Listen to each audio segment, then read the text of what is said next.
Before a single stone was laid at Harvard University, before the ink dried on the Magna Carta, before Europe had even conceived of the Renaissance it would later claim as the dawn of human civilization, Africa was already centuries deep into one of the greatest intellectual traditions the world has ever known. This is not mythology. This is not speculation. This is documented, preserved, verifiable history. And the fact that most people alive today, including most people of African descent, have never been taught this truth is itself one of the greatest crimes of the modern era. Because when you strip a people of their intellectual heritage, when you erase the evidence that their ancestors were scholars, astronomers, physicians, theologians, and legal theorists of the highest order, you don't just rewrite history. You reshape identity. You manufacture inferiority where none existed. You make a free people easier to control by convincing them they have nothing to return to, nothing to be proud of, no foundation beneath their feet. But the foundation was always there. 700,000 manuscripts strong, it was waiting. And it is still waiting for you to claim it. The city was called Timbuktu, and in the 14th and 15th centuries, it was one of the most sophisticated urban centers on the face of the earth. Located in what is now the West African nation of Mali, Timbuktu sat at the intersection of the Saharan trade routes and the Niger River, making it not just a commercial hub but a crossroads of ideas, faiths, languages, and cultures. Under the Mali Empire, and later the Songhai Empire, the city flourished into an intellectual capital that drew scholars from across the African continent, the Arab world, the Middle East, and beyond. At its peak, Timbuktu had a population of roughly 100,000 people, making it larger than most European cities of the same era. But its true greatness was not measured in population. It was measured in knowledge. The University of Sankore, established in the 14th century, was one of the largest universities in the medieval world. At its height, it enrolled approximately 25,000 students, a number that represented nearly a quarter of the city's entire population.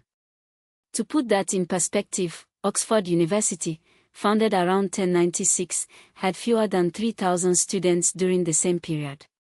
Harvard University would not be founded until 1636, more than 2 centuries after Sankore was already a fully functioning center of higher learning. The scholars of Sankore did not merely copy texts from elsewhere.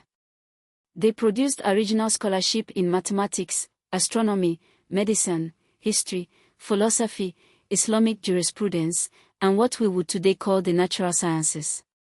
They wrote in Arabic, but also in Ajami, a system of writing that used Arabic script to transcribe indigenous African languages, including Hausa, Fulfulde, Songhai, and Monde.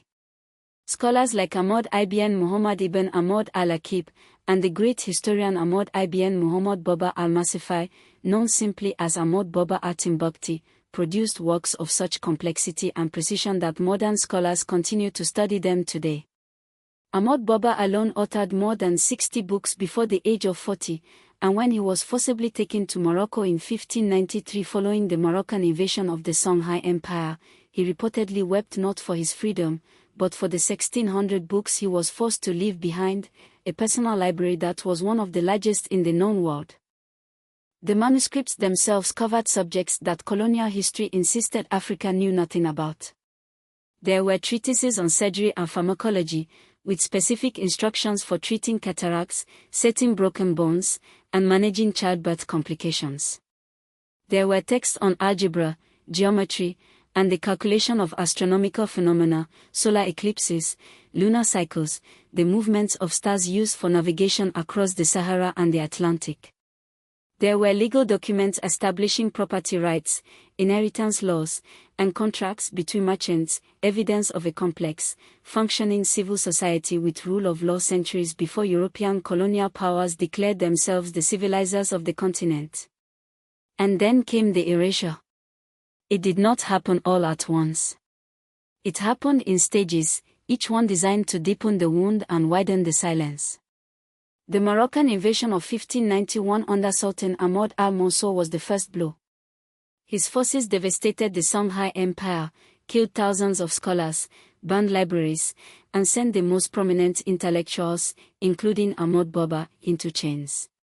The manuscripts that survived were scattered, hidden in family homes, buried in desert sand, smuggled across borders in the folds of clothing and the false bottoms of trading carts. Then came the transatlantic slave trade, which over the course of 4 centuries removed millions of people from the continent, including, historians believe, a significant number of literate, educated individuals. When enslaved Africans arrived in the Americas and the Caribbean, their literacy was not merely ignored. It was made illegal. In the United States, teaching an enslaved person to read was a criminal offense in most southern states. This was not coincidence. It was strategy. Because illiterate people remember who they are. And the people who remember who they are much harder to permanently subjugate. European colonialism in the 19th century added another layer of deliberate distortion. Colonial administrators, missionaries, and later academic institutions systematically promoted a narrative in which Africa had no written history, no scientific tradition, no formal governance, a narrative so pervasive and so forcefully repeated that it became embedded in the Western educational canon.